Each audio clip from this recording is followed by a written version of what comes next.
October is considered by many the pinnacle month in the world of sports. Playoff baseball, NFL Sundays, even the return of NHL hockey. For our Unpeeled sports reporter, Leo Silverman, none of that compares to the NBA's return to the hardwood. That's exactly what he's here to preview today. Leo, welcome to the show.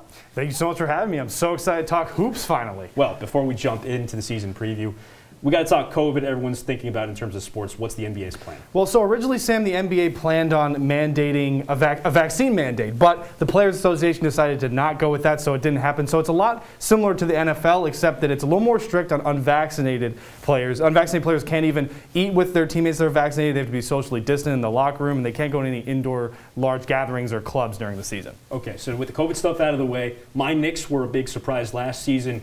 What teams are we watching out for this season? Well, I'm going to give you the two teams I think are the scariest to win the championship, in my opinion. You have to start with the defending champion, Milwaukee Bucks again. I mean, listen, this team is the same as it was on paper. It still has Giannis Antetokounmpo, the Greek freak. This guy gets better every single season, it seems like. You give him Chris Middleton, he's an elite scorer. Drew Holiday is one of the best defensive guards.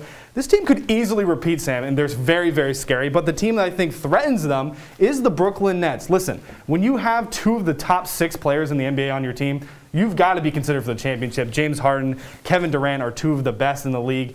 As long as they stay healthy and they don't let this Kyrie Irving stuff mess up their head, they could be shoo-ins for the championship as well. So the East should be very fun this year at the top. You mentioned a few names there. We got to talk MVP when the season's over. Probably Julius Randle, right? I think MVP. Not at all, Sam. Julius Randle will not be in conversations. I'm going to go bias here. The savior of the process, Joel Embiid, will be your MVP. He was the MVP last year till he missed a couple of games. He is the most unguardable player in the league. That is my pick, and I'm sticking with it. Can you tell he's a Sixers fan? Leo, thanks for joining us here on Unpeeled.